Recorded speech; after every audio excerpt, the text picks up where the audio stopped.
Shalom, phone and Shua. Welcome to the channel. I'm not on the rock, but welcome. So, came out to pick up some supplies at Home Depot, and I was picking up some 2x6 Simpson strong tie truss brackets, and they only had 9, and I needed quite a bit more than 9. And asked the worker who had been working here at Home Depot for many years, did they have any more? And he got his little scanner thing and scanned and said, no, we don't have any more. In fact, he has no clue when I'm going to get any more in. He said it's been hectic getting supplies. They have not been getting that. They're ordering, and wherever the shipper, the warehouse, whatever, is only shipping out what they feel that they need, here. And he said it's not a whole lot. Over the past, I think he said, over the past couple months, they've only gotten like 400 of them in, or 2x6s. And then he said, we were talking about, he said, it's hectic. They can't get anything in.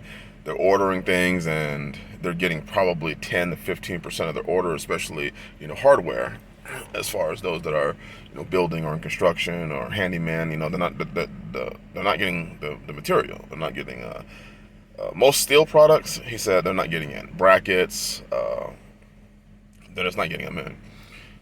He said even rebar, they're having a hard time getting the amount of rebar that they need. He said, and Home Depot is suffering as a whole. And he was letting me know he had a friend who works at Lowe's, same department, but as a manager, and they're having the same problem at Lowe's.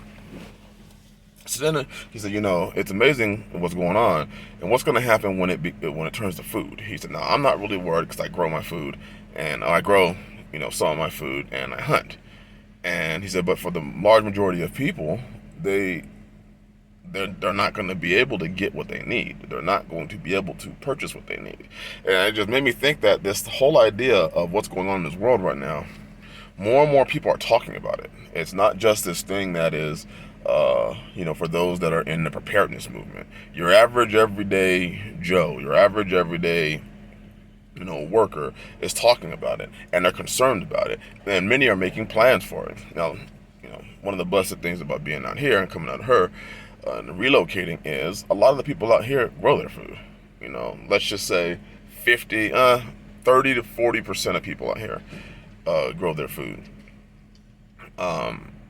which is a pretty good amount of people when you consider the fact that how many people grow their food in the city. How many people are growing their food in an apartment complex? How many people are growing their food in that condominium, building? How many people are growing their own food in, your housing section? Probably less than 1%, I would say. Probably less than 1%. So 40%, 30 to 40% ain't that bad. And then a lot of them know people who have cattle, have, sheep, have goats, have chickens, whatever it may be, and are able to acquire food that way, through bartering and trading, which is very prominent out here. If you have ever spent some time in the Ozarks, you'll know people out here barter like crazy. They trade like crazy. But it just continues to hit home that there's just a lot going on as far as food. There's a lot going on as far as supplies. It's not just a news article anymore. It's real life. It's happening in real life to real people. And there are those that are having their eyes open and are seeing what is happening. And there are still those that, hey, whatever. I'm not going to say have a plan, because that's an obvious thing. But when it becomes so prominent that your average everyday person, I was just at Walmart, same thing, talking with somebody there at Walmart, and they were talking about how they're rearranging the store shelves, and they're putting a lot of the same products on multiple shelves to make it look like that the shelves are packed with food, and then they're pulling everything to the front, which they call zoning. They pull everything up to the front of the shelf to make it look like the shelves are packed. And it's not a matter of your eyes being open. It's a matter of what are you going to do with what you see.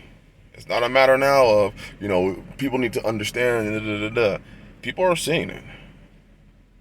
And especially for those of us in this faith, it's very worrisome how our approach is very lackadaisical. Our approach is very passive. It's very docile and dormant.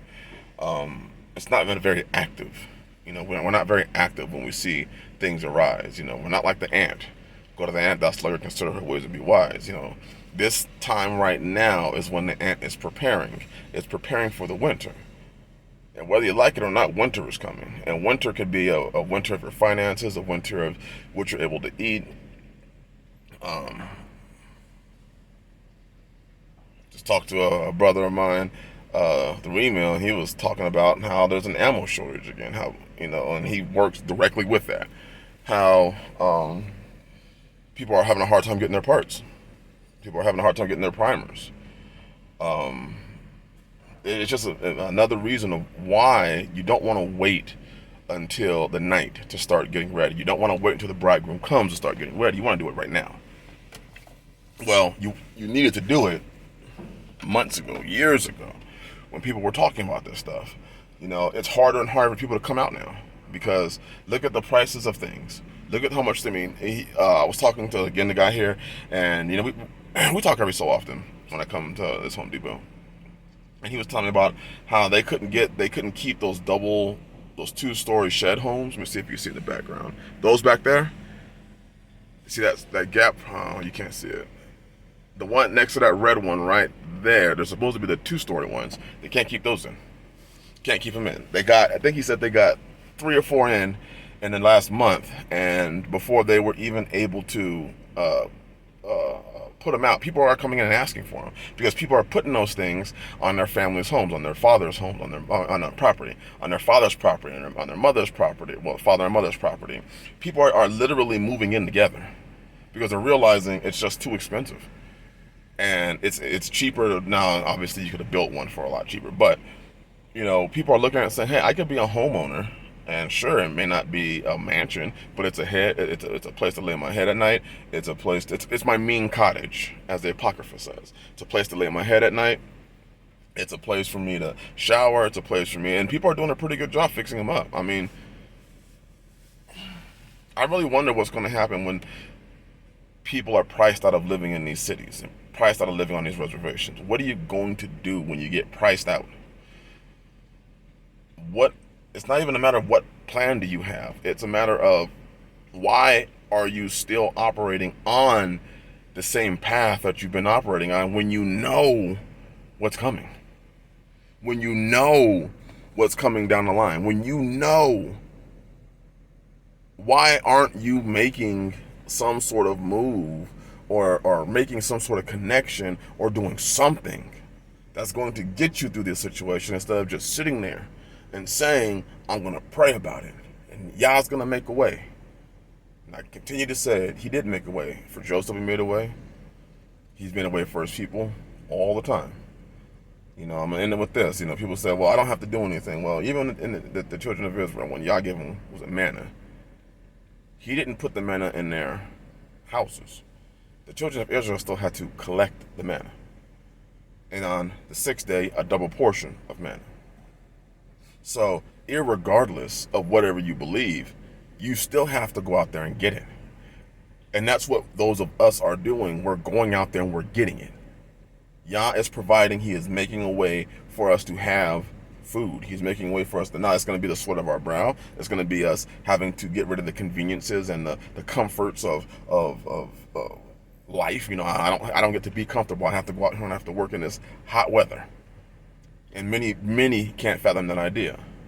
But as times continue to get worse, so many are going to wish that they had a piece of property, a 50-yard by 50-yard garden or a pile of dirt that they could put their hand into and put some seeds into it. A little section where they could raise some chickens and have some eggs and maybe a couple of goats, a milk goat where you can have some milk and make some butter, make some yolk. People are going to want that simple lifestyle. But remember, when Yah said go after the old paths, people said, we ain't going to do that. God said there's going to be rest for your soul. People said, we ain't going to do that. We want Egypt. Thus, many are going to fall with Egypt. Don't let it be you. Bless y'all. I have to go get some lumber now. So I can finish the project that I'm doing. Shalom.